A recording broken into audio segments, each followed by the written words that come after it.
자, 이어서 2부 심층 인터뷰 시간입니다. 여러분, 오늘은요, 좀 새로운 분, 좀 특별한 분을 이 자리에 모셔봤습니다. 여러분들께서도 아마 경제에 관심 있으시면 이분의 영상은 한 번쯤은 꼭 어디선가 보셨을 겁니다. 이거 못 보셨으면 간첩입니다. 자, 업라이즈 빈센트 애널 이코노미스트 모셨습니다. 어서 오세요. 안녕하세요. 네. 틀릴 뻔했다. 죄송해요. 네, 안녕하세요. 업라이즈의 빈센트입니다. 그동안 어디 가셨던 거예요? 저희 3프로에는 언제쯤 출연하시고 최근에 안 나오신 거예요? 3프로에는 보통 이제 아침 시간에만 나왔는데 네. 오늘 이제 저녁 시간에는 네. 제가 처음 한번 나와봤습니다. 저 때문에. 그럼요. 저 때문에.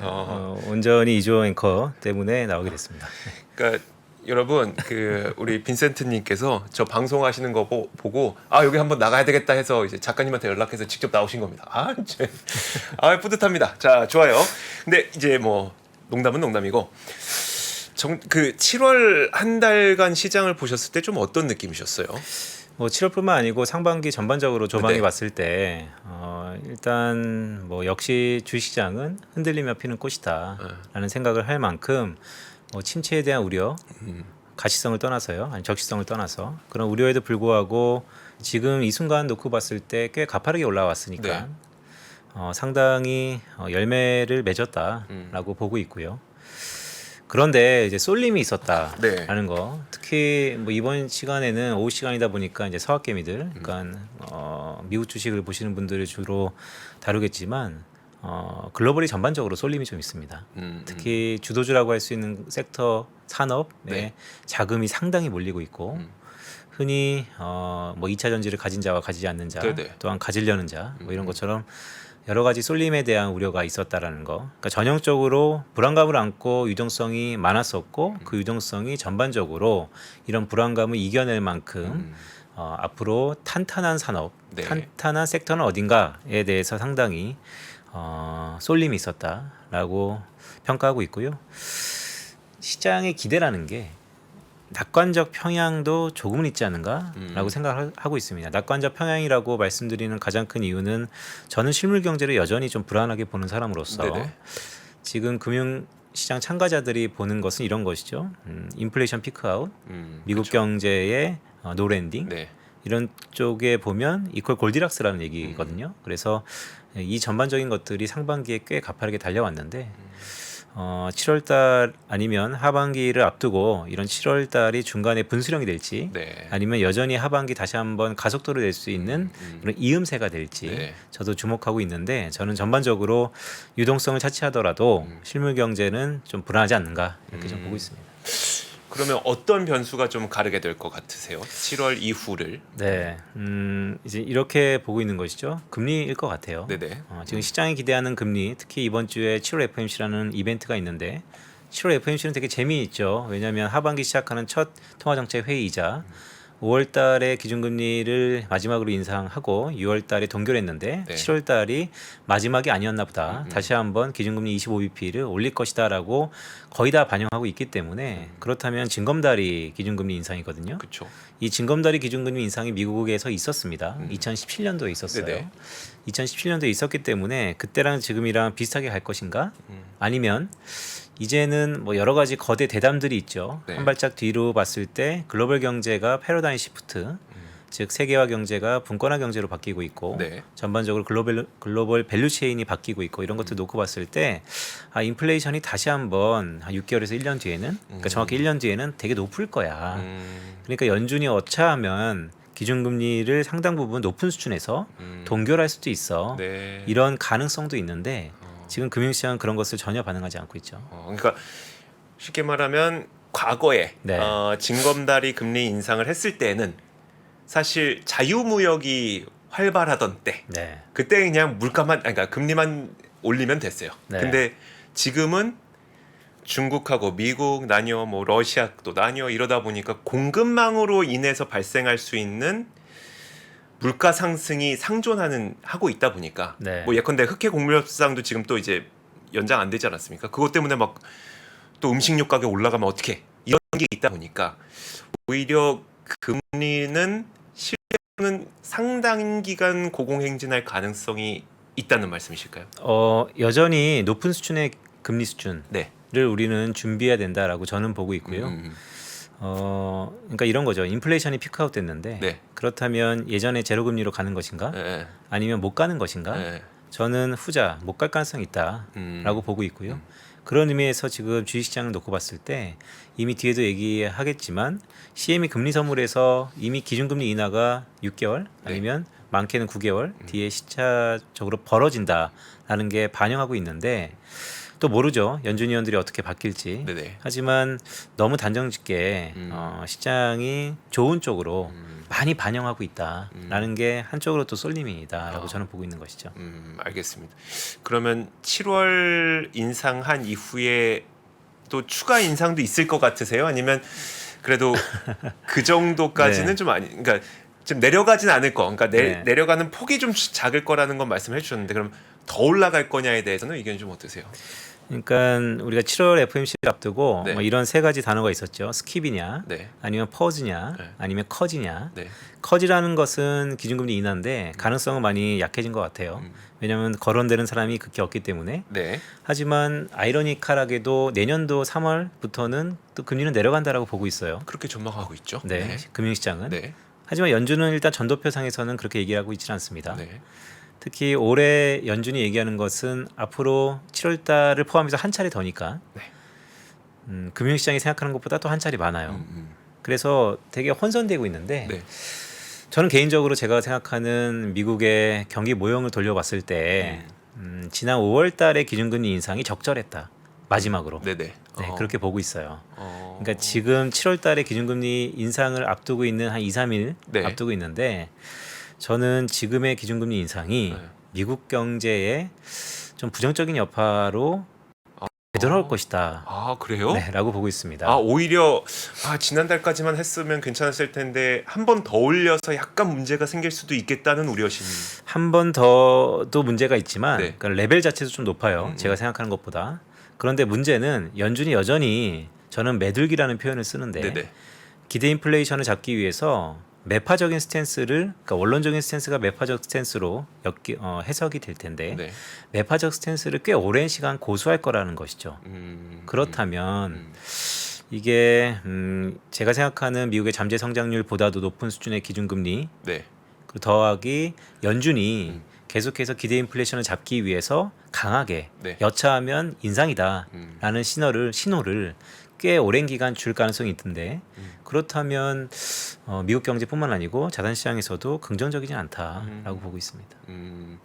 알겠습니다. 사실 지금 시장이 이만큼까지 오르게 된 건 물론 쏠림도 있었지만 그래도 금리가 이만큼 높아진 것에 대해서 시장에 좀 적응한 것 같다라고 말씀하신 부분도 있는데 네. 그렇지 않을 수도 있겠네요. 이미 시장이 적응했다 플러스 네. 지금 미국 내에서도 특히 최근 들어서 백악관에서도 발표를 이렇게 하고 있죠. 미국 경제 튼튼하다. 네네. 고용 봐라. 네. 튼튼하다. 그리고 실제 미국의 GDP 성장률이 3분기에 네. 해외 IB들이 마이너스 성장을 보고 있다가 이젠 플러스까지도 점치고 있는 곳이 생기기 시작했어요. 네네. 그러면 우리가 흔히 얘기하는 도대체 미국의 역성장은 언제 오는 것인가? 네. 우리가 흔히 네. 이런 재테크 시장에서의 투자를 할 때 확인된 악재의 타이밍을 계산하고 있다고 한다면 딱 지금하고 비슷하죠? 다시요. 확인된 악재 타이밍. 확인된 악재, 즉 네. 경기 침체를 네네. 타이밍을 계산하고 있다면 네. 그게 언제 오는가, 네. 내년에 오는가, 올해 오는가를 계산하고 있다면 네. 지나고 보면 항상 그 악재는 악재가 아니었습니다. 그렇죠. 네. 결국 오냐 안 오냐를 떠나서 언제냐에 대해서 의견이 분분해지면 그것은 악재가 아니었어요. 하지만 매크로 데이터가 최근에 들어서 과거의 흐름과 꽤 어긋나는 것들이 나타나고 있는 건 사실입니다. 그렇기 네. 때문에 이런 현상들을 우리가 나중에 네. 한참 지나고 난 다음에 지금 이 순간을 복귀했을 때 도대체 뭐가 잘못됐던 거지? 네. 복귀할 수 있으면 참 다행일 것 같아요. 어. 하지만 제가 지난 미국의 100년의 역사 동안에 계속해서 반복되었던 미국의 장단기 스프레드의 역전폭의 확대라든지 네네. 또한 유동성의 전년 동월 대비 마이너스 폭의 하락. 물론 M2 증가율을 번호탕으로 빼고 나면 좀 다를 수는 있지만 네. 어쨌든 지표상에서 유동성이 줄고 있다라는 거. 이 두 가지의 교집합만 놓고 보더라도 미국의 성장률 둔화는 불가피하다. 그리고 더 나아가서 제가 생각하는 잠재 성장률을 이미 넘어버린 기준금리 수준의 네네. 인상은 여차하면 다시 한번 뇌관이라고 할 수 있는 미국에서의 상당한 이 지역은행들의 문제점들 계속해서 불거질 텐데 여차하면 네. 흔들리며 피는 꽃이라고 제가 얘기를 했었는데 잘 피하고 있지만 여차하면이라는 것도 계속해서 생각할 수밖에 없을 것 같다라는 그런 가정을 갖고 있습니다.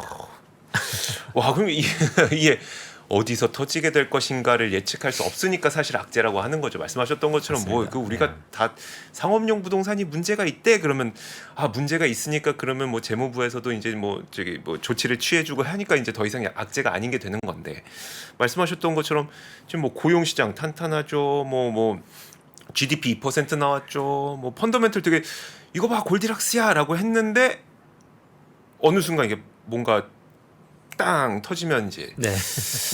그게 문제가 되는 건데. 그런데 이제 그런 네. 거를 우리가 미리 가늠하기 위해서 네. 미국의 경제 지표들을 좀 활용하죠. 네. 저 같은 경우는 흔히 한 2달 전이었을까요? 네. 롤링 리세션, 순차 침체라는 얘기가 네. 꽤 뉴스 헤드라인 상에서 많이 거론됐었죠. 네. 근데 대부분 순차 침체가 무엇이냐? 이제는 전 산업이 걸쳐서 동시다발적으로 경기 침체가 오는 게 아니고 제조업, 서비스업 번갈아 가면서 올 수도 있고 아니면 어느 한 곳에만 올 수도 있고 뭔가 시차가 있다라는 것이죠. 네네. 다들 그렇게 말씀하시는데 그러면 이제 어떤 경제 지표가 그것을 증명할 수 네네. 있을까라고 놓고 봤더니 미국의 가장 대표로 하는 서베이 지표 ISM 제조업과 서비스업이 지금 극명하게 달라요. 네네. 제조업은 기준선 50을 뚫고 내려간 지 꽤 오래돼서 네. ISM 제조업 지수만 놓고 보면 그냥 경기 침체하고 똑같습니다. 어. 그런데 ISM 서비스업 지수를 네. 놓고 보면 호황기예요. 네. 그렇다면 이게 참 이상한 것이죠. 그렇죠. 제조업 단에서는 경기 침체를 보이고 있는데 네. 서비스업 단에는 계속해서 호황을 보고 있고 그런데 아이러니컬하게도 미국 경제는 서비스업 비중이 크잖아요. 네네. 그러니까 자연적으로 호황이다라는 것으로 인식하고 있고 근데 여기서 저는 더 주목하는 것은 미국의 제조업 단에서의 부흥을 위해서 네. 지금 바이든 정부가 상당히 많은 노력들을 하고 있어요. 네. IRA도 마찬가지고 리쇼어링, 프렌드쇼어링 다 마찬가지죠. 네네. 그럼에도 불구하고 제조업은 계속해서 경기 침체 나락으로 빠지고 있다라는 거. 그렇다면 어떤 느낌이 드냐면 팬데믹 이후에 수많은 유동성의 살포로 네. 저축과 소비가 일단 탄탄합니다. 네. 탄탄해요. 그런데 이거는 시간이 지나면 마르지 않는 샘물이 아니고 뭔가 주입하는 유동성은 줄어들고 있는 것 같아요. 네네네. 그러면 조금씩 빠질지 한 번에 빠질지는 앞으로 나아가는 여정에 따라서 좀 다를 것 같아요. 근데 결과적으로는 둔화될 거라는 것입니다. 왜냐하면 들어가는 유동성이 제한적이니까. 그러면 또 한편 반대편에 있는 이 제조업을 봐야 되는데 네. 제조업은 경기 정책에 대한 기대감으로 그래도 꾸역꾸역 받치고 있는 듯한 느낌인데도 경기 침체 국면에 지속하고 있다는 거죠. 네네. 그렇다면 정책에 대한 효과가 결여된다면 더 나아가서 과거처럼 이 글로벌 시대에서의 미국이 아닌 분권화 시대에서의 미국에 대한 시행착오가 나타난다면 그러면 우리가 지금 계속해서 좋게 보는 것들이 한순간에 정반대의 스탠스를 보일 수 있지 않을까를 염두하면서 장단기 금리 스프레드를 계속해서 보면 예사롭지 않다. 근데요. 그 제조업 그러니까 서비스업을 비롯한 소비가 미국 네. 시장에서 미국 경제에서 차지하는 비중이 70%라고 쳤을 때 네. 제조업이 지금 침체인 게 미국 펀더멘털 전체 펀더멘털에 네. 그렇게 큰 영향을 미치게 돼요. 고용은요. 네. 흔히 뭐 미국은 어쨌든 유니언이라는 조합이 네네. 한국처럼 아니면 동아시아처럼 탄탄하지 않기 때문에 턴오프가 자유롭죠. 음. 따라서 서비스업의 그 고용이라는 것은 네네. 온리 경기를 탑니다. 네네. 근데 제조업의 고용이라는 것은 네. 실제 과거에 트럼프의 집권의 한 장 원동력이었죠. 네. 연속성이 있다라는 것이죠. 그런데 지금 연속성이 있는 직업군에서의 침체는 지속되고 있고 경기를 타는 유동성과 경기가 좋아서 반짝반짝하는 것들은 계속해서 고용이 좋은데 네네. 우리는 고용 지표를 이렇게 놓고 봤을 때 고용 좋다. 네. 근데 당연히 좋은 부분 때문에 좋은 거죠. 턴오버가 빠를 수 있는 그런 고용이 좋은 그렇죠. 상태이니까. 그런데 그 턴오버들을 이렇게 연령별로 소득별로 쪼개면 쪼갤수록 과거 호황기 때 보여줬던 모습이 아니고 네. 불황기에 아니면 좀 불안한 국면에 나타났던 공통된 특징들이 있다라는 거. 이미 고용 시장에서의 유유 노동력이 상당 부분 있고 네.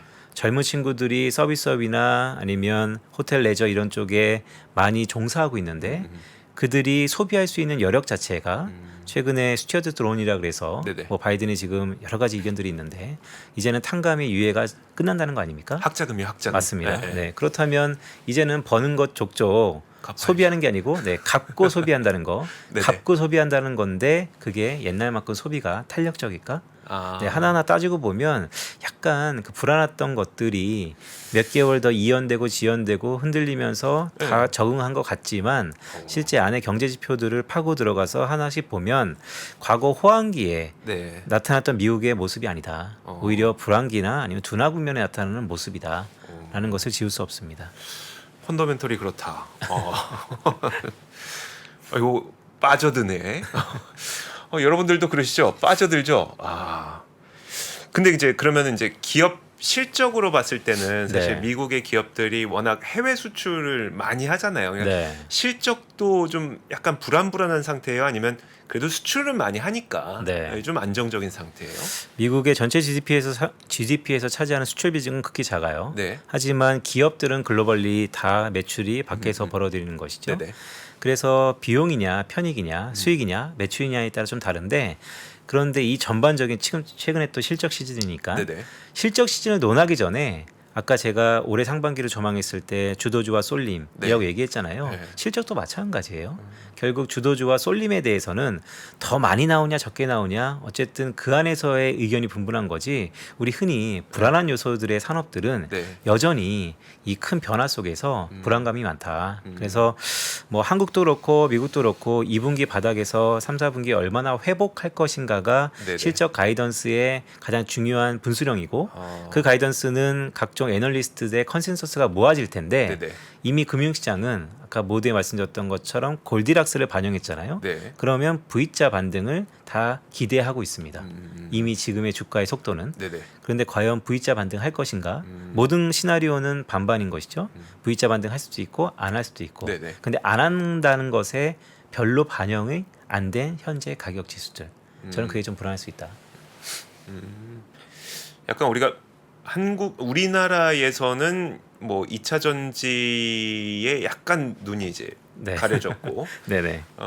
미국 시장에서는 그 빅세븐에 약간 눈이 가려졌고 네. 그래서 실제로 그 기업들을 제외한 그 기업들은 지금 돈 진짜 잘 버니까 네. 그건 뭐 부정할 수 없으니까 네네. 그 기업들을 제외한 나머지 기업들이 그럼 지금 돈을 잘 버냐를 놓고 봤을 때는 네. 그건 아닌 건 맞죠. 네, 그렇죠. 그리고 문제는 뭐 잠깐이냐 아니면 그게 지속될 것이냐. 네네. 네, 지속된다라는 가능성이 있다는 게 우려 섞인 것이죠. 왜 지속될 거? 선순환이 깨졌기 때문에. 과거의 선순환인 것은 네. 이런 거죠. 미국에서 돈을 많이 벌고 많은 기업들이 결국 투자를 한다는 신흥국에 대해서 투자 지출을 하고 그렇죠. 그게 돌아 중국이 미국 국채를 사주던 아니면 네네. 일본이 사주던 어떤 형태로든 다시 미국으로 환수하고 그게 다시 선순환되었다면 네. 그때 2017년에 징검다리 기준금리 인상을 하면서 어쨌든 벗어났다면 네네. 근데 지금은 그때랑 많은 것들이 달라졌다. 그렇죠. 예. 그래서 이럴 때 뭐 전술과 전략이 좀 다를 수 있는데 그래서 뭐 오르는 말에 올라탄다라는 거. 최근에 뭐 퀀트베이스의 추세 추종, 네네. 거기 모멘텀 전략이 꽤 괜찮다라는 거. 이런 것들은 추세를 갖고 있는 것들은 더할 나위 없이 계속해서 쏠림이 있는 것이고 그렇지 않은 것들은 계속해서 그런 무리에 들어가지 못할 텐데 이런 거죠. 언젠가는 네. 수렴하지 않을까? 안 좋았던 게 다시 좋아지던 너무 좋았던 게 내려오던 네네. 영원한 발산은 없습니다. 언젠가는 수렴할 거예요. 네네. 근데 저는 가만 보면 이게 수렴이라는 것은 선순환이 깨졌기 때문에 한쪽에서만 계속해서 돈을 버는 기업은 나만 잘 벌고 나만 계속 잉여해서 나만 배당 주고 나만 자사주 취급하고 네네. 계속해서 간다라고 확률적으로 보기에는 너무나 단순하지 않을까? 예컨대 이런 거겠죠. 그러니까 뭐 좋아요. 마이크로소프트가 인공지능 코파일럿을 아주 잘 만들었어요. 네, 근데 결국 그걸 사용하는 기업들은 다른 기업이니. 네, 그러니까 그런 기업들이 많이 사용해야지 그쵸. 규모의 경제가 되고, 그렇죠. 네, 근데 말씀하셨던 것처럼 한쪽에서는 돈을 엄청 잘 벌고 있긴 한데 그럼 나머지 기업들 그걸 사용하고 돈을 내야 될 기업들이 지금 돈을 잘 벌고 있는 상태인지가 네. 같이 돈을 잘 벌어야 이게 선순환이 되는 건데 네네. 그렇지 못하다는 상황이신 거죠. 그렇죠. 그러니까 뭐 IT 테크놀로지는 좀 다를 수 있어요. 네네. 왜냐하면 선점 효과가 있고 미리 인프라를 깔아두면 네네. 어쩔 수 없이 사용할 수밖에 없는 네네. 경향이 벌어질 텐데 그런데 그게 우리가 생각하는 것처럼 빨리 될 것인가? 저는 이 중간에 점프라는 게 다 기대로 메꿔져 있다. 그럴 수 있겠네요. 그럼 중국은 지금 중국 경제에 대해서는 어떻게 바라보고 계세요? 중국 경제는요. 제가 작년에 중국을 꽤 주목했어요. 네네. 그러니까 제가 이 시간대에 여기 글로벌 라이브는 처음이지만 뭐 3% 오전에 나와서도 많은 얘기를 했었는데 결론적으로 얘기하면 중국 경제는 2분기가 피크아웃. 2분기가 이미 피크다. 이제 저점. 하반기는 아니라 피크 고점. 고점이요? 네. 아니 이렇게 안 좋은데 그게 고점이라고? 네, 중국 경제는 2분기가 피크였다. 그 이후로 계속해서 힘이 빠질 것이다. 그렇게 보는 이유는 최근에 뭐 헝다냐 완다냐 네네. 이런 얘기도 있지만 밑빠진 독이라는 게 있고 네. 결국 정책적인 투입이 해야 되는데 여렇지 않다라는 거. 네. 그리고 이미 원래는 이런 거죠. 올해 3월달에 리오프닝을 할 거라고 봤는데 그게 작년 10월로 앞당겨졌고 네네. 그 앞당겨지는 기대감으로 OECD, IMF, 월드뱅크가 글로벌 성장률을 높여버렸어요. 네네. 그래서 상반기 좋았죠. 네. 침체에 대한 게 쏙 들어갔어요. 왜냐하면 중국의 리오프닝 효과에 대한 기대가 너무 높았으니까. 네네. 그래서 1분기에 지표가 너무 좋았습니다. 그리고 다 기대감이 있었죠. 네. 근데 2분기에 딱 열자마자 월간 지표부터 시작해서 소비가 특히 왜냐하면 리오프닝에 대한 효과는 결국 소비로 나타난 거기 때문에 움직이지 못하다가 움직이면서 돈을 쓰니까 소비 지표가 리오프닝 효과의 바로미터였거든요. 근데 그게 기대보다 못 나오기 시작하고 여전히 디플레이션 압력이 높던 소비자 물가, 생산자 물가는 계속해서 전년 동월 대비 마이너스 성장을 하고 있고 네. 뭔가 이상한 거죠. 기대는 높았는데 네. 실제 받쳐주지 못하니까 그러다가 고용시장이 지금 하나둘씩 삐걱거리다가 네. 중국의 청년 실업률이 20%를 넘었고 미국하고 완전 다르지 않습니까? 미국은 후행 지표인데 고용이 좋아서 금리를 올린다 그러고 네. 중국은 경기가 좋다라고 하는데 고용 지표가 특히 청년 실업률이 사상 최고치를 기록하고 있고 네. 그래서 여기서 중국 정부에 우리가 기대하는 건 또 기대죠. 돈을 풀 것이다. 2008년에 버금가는 재정 정책을 풀 것이다. 라고 중국 정부도 노력은 하지만 그게 풀 수 없는 풀어도 여전히 디플레이션 압력이 지속되는 네네. 뭔가 구멍이 크게 생겼다. 그래서 이거를 메꾸기에는 네. 상당히 어려울 것 같다. 왜냐하면 과거에는 메꿨죠. 네네. 중국이. 네. 어떻게 메꿨냐면 중국 경제의 드라이브는 딱 하나입니다. 수출. 네네. 근데 지금 수출이 중국이 녹록치가 않아요. 그게 미중 패권 경쟁 2018년 2월 달에 시작했던 이 관세의 후유증이라고 저는 봅니다. 최근에 미국과 중국 간의 이 고위회담의 네. 연결고리도 다 그런 것의 연장선상이다라고 보고 있는데 어쨌든 딱 하나입니다. 중국은 기대감이 너무 높았다. 경제 지표뿐만 아니고 나오는 데이터들이 기대를 충족하지 못하고 있다. 하지만 중국은 항상 이럴 때마다 많은 재정 정책을 투여하면서 이겨냈다. 근데 이번에는 재정 정책이 부동산이라는 뇌관을 비롯해서 제대로 작동하지 않고 있다. 하지만 괜찮다. 과거에 중국은 항상 그럼에도 불구하고 수출로 그거를 메꿨다. 네네. 근데 이번엔 못 메꾼다. 그래서 옐런 재무장관 갔을 때도 네. 우리 그 얘기 되게 많이 했잖아요.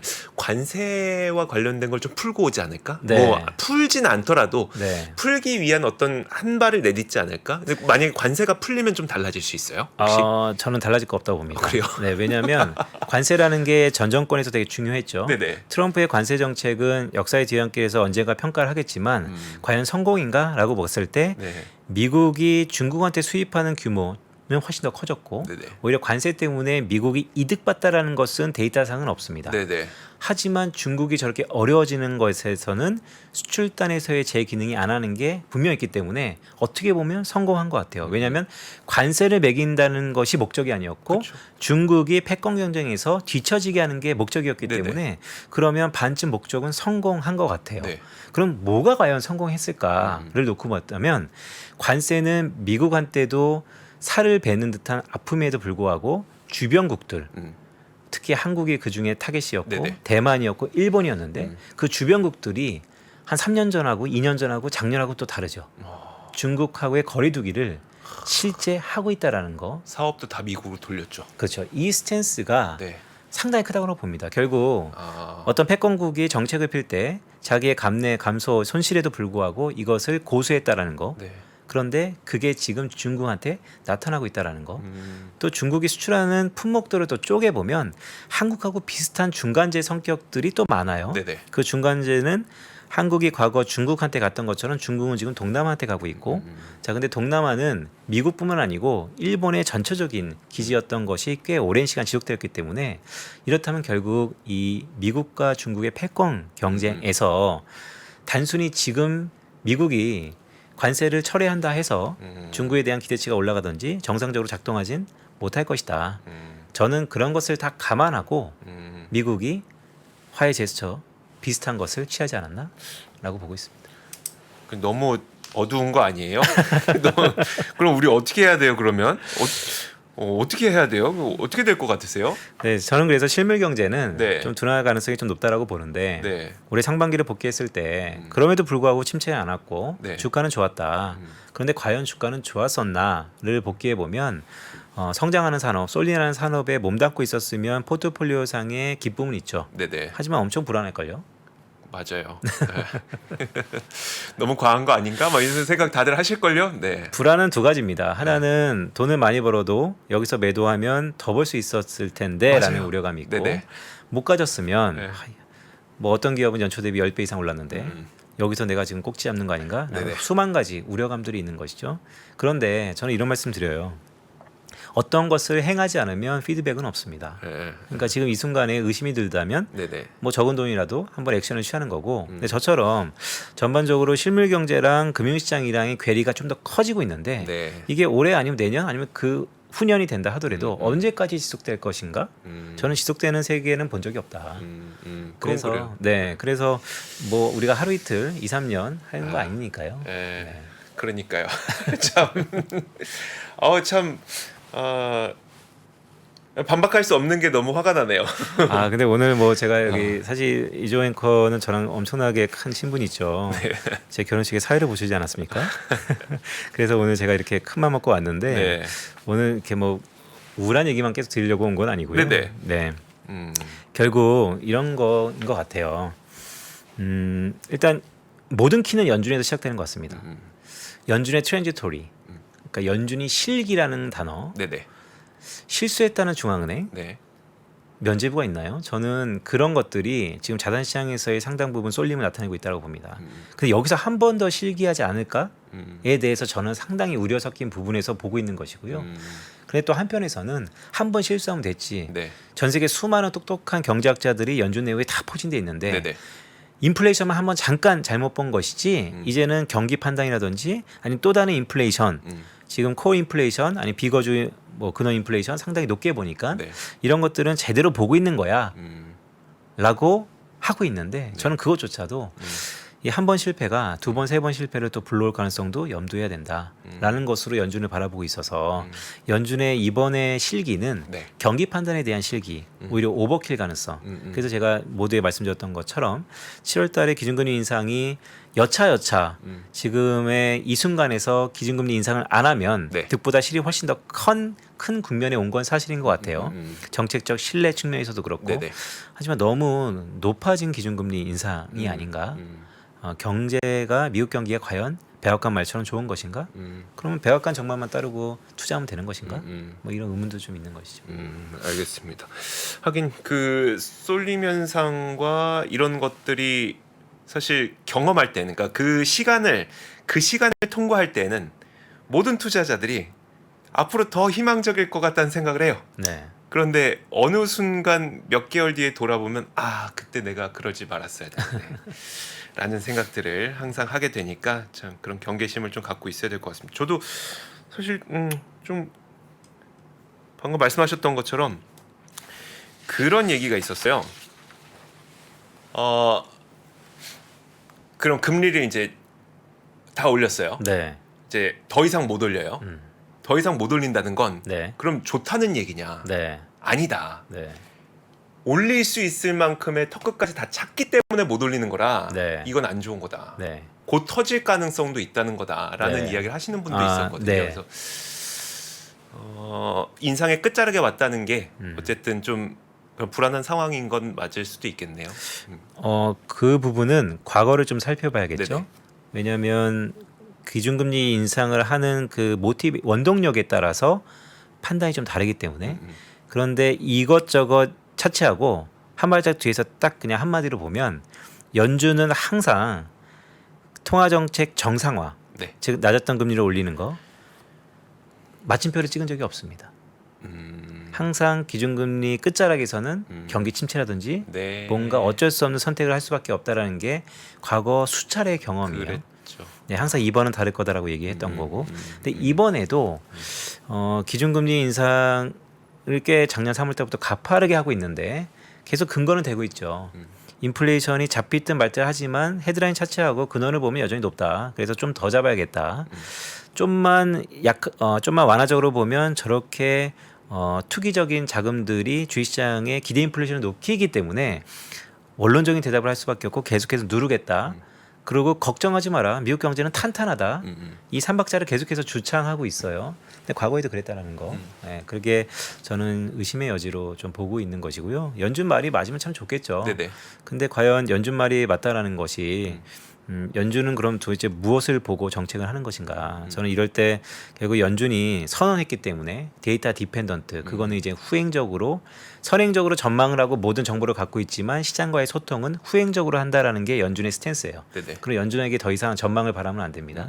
연준은 돌다리도 두드려가면서 되게 완만하게 이번 7월 FOMC도 분명 그럴 건데 그렇게 시장에 혼선을 주는 어나운스를 하면서도 자기 꾸역꾸역 자기 스탠스를 갈 거예요. 그런데 우리는 궁금하잖아요. 과연 어떻게 될까? 그러면 이제 과거의 패턴들을 좀 다시 상기할 필요가 있다라는 거를 좀 주목할 필요가 있죠. 알겠습니다. 자, 오늘 저희 빈센트 이코노미스트와 함께 사실 그 뭐 단순히 그럼 7월에 올릴 거야 말 거야, 뭐 9월에 더 올릴 거야 이 정도의 이야기가 아니라 현재 경기 펀더멘탈과 시장 심리가 어느 정도의 괴리감을 갖고 있는지. 그 사이에서 연준이 어떤 줄타기를 하고 있는지 이런 이야기들을 좀 이야기해 주셨습니다. 자, 원래는 퇴근하시고 퇴근하시고 원래 집으로 가셨어야 되는데 네. 굳이 기다리셔서 저희 글로벌 라이브까지 함께 해주신 빈센트 이코노미스트 다시 한번 감사의 말씀 드리면서 보내드리겠습니다. 고맙습니다. 고맙습니다. 복잡하고 어렵게 느껴지는 재무제표와 용어들 친절한 투자 멘토 사경인 마스터가 매주 새로운 콘텐츠로 알기 쉽게 설명해드립니다. 재무제표 분석과 포트폴리오 구성, 뭐 양대 재무제표라고 그러면 대차대조표랑 손익계산서가 있거든요. 매수 매도 방법, 이때 사는 게 좋겠네. 이렇게 사면 좋겠다. 근데 이렇게 살려면 뭘 해야 되냐면요. 나머지 3분의 1은 놔둬봅니다. 어디까지 가는지. 실전 투자 팁까지 알려드립니다. 오직 3프로 멤버십에서만 만나실 수 있습니다.